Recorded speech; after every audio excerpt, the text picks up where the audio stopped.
श्रीमद कुंज विहारे नमः। श्री स्वामी हरिदासो विदितेतराम। शास्त्रों में कुछ अपराधों के बारे में बताया गया है जो अनजाने में हमसे होते हैं। ये होते हैं नामापराध और सेवा के अपराध। इन नामापराधों से, सेवा अपराधों से अपने को बचाते हुए भगवत स्मरण करना ही भजन की सावधानी है। पद्म पुराण में कहा गया है, श्री संत कुमार जी नारद जी से कहते हैं कि संतों की निंदा करना प्रथम नामापराध है, क्योंकि संतों से ही नाम की ख्याति होती है। अतः संतों की निंदा को श्री नाम महाराज कैसे सह सकते हैं। बुद्धि के द्वारा श्री शिव जी के गुण, नाम आदि के महत्व को श्री विष्णु जी से भिन्न मानना यह दूसरा नामापराध है। श्री गुरुदेव जी की आज्ञा का उल्लंघन करना यह तीसरा नामापराध है।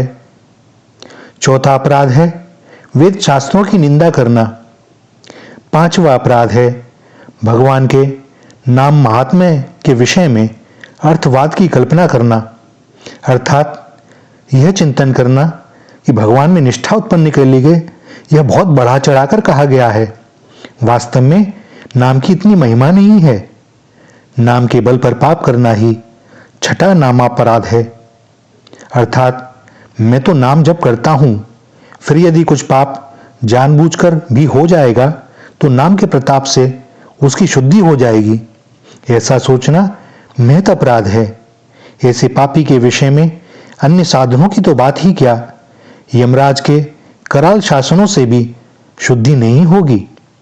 अन्य धर्म, व्रत, त्याग और हवन आदि साधनों को नाम के तुल्य मानना सातवां नामापराध है। नाम जपते हुए भी प्रमाद का न त्यागना, असावधान रहना, सत्संग न करना यह आठवां नामापराध है। श्रद्धा सम्मुखता एवं जिसे श्रवण की अभिलाषा ही ना हो उसको नाम रहस्य का उपदेश करना नवां नामापराध है। जो अधम नाम महात्म्य को सुनकर भी नाम प्रीति रहित हैं और अहंकार ममकार से युक्त हैं, वह महान नामापराधी हैं। यह 10वां नामापराध है। इसी प्रकार 32 सेवापराध कहे गए हैं।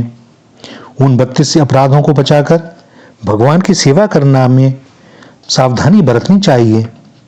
यह है: 1. सवारी पर चढ़कर अथवा पैरों में खड़ाऊं पहनकर श्री भगवान के मंदिर में जाना। 2.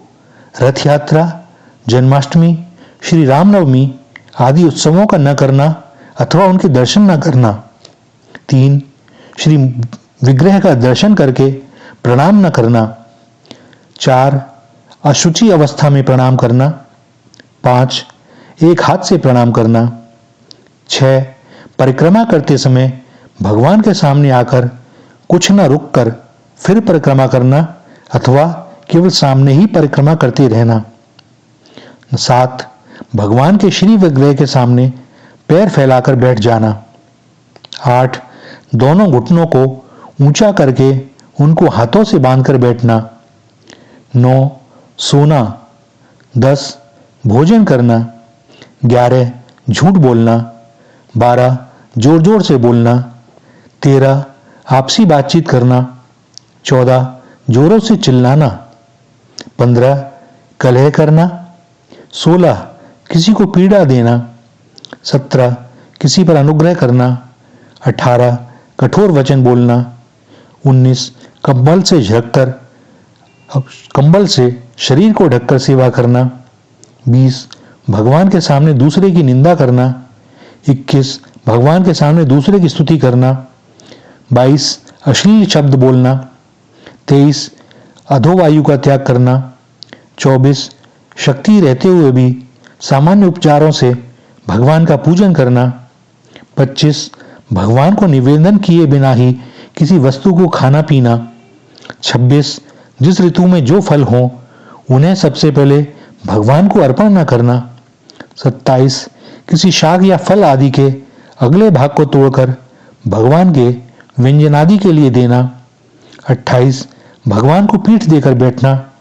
29 भगवान के सामने दूसरे किसी को प्रणाम करना। 30 गुरुदेव की अभ्यर्थना, कुशल प्रश्न और उनका स्तवन न करना। 31 अपने मुख से अपनी प्रशंसा करना। 32 किसी भी देवता की निंदा करना। यह नामापराध और सेवा अपराध भक्त को, जो भगवान को अपना बनाना चाहते हैं, भगवान से प्रेम करना चाहते हैं, उनका प्रेम पाना चाहते हैं, उनको अवश्य ही इन अपराधों से बचना चाहिए। इससे हमारा ही आचरण शुद्ध होता है और जैसे ही चित्त शुद्ध होता है, बस वे तो हमें मिले ही हुए हैं। वे स्वयं कहते हैं ना, निर्मल मन जन सो मोहि पावा, मोहि कपट चल छल छिद्र न भावा। तो ये सब सूत्र हैं हमारे चित्त की मलिनता को दूर करने के लिए, हमारी शुद्धि के लिए। हमें यथासंभव इन सब में सावधानी बरतनी चाहिए। श्री राधा श्री राधा श्री राधा।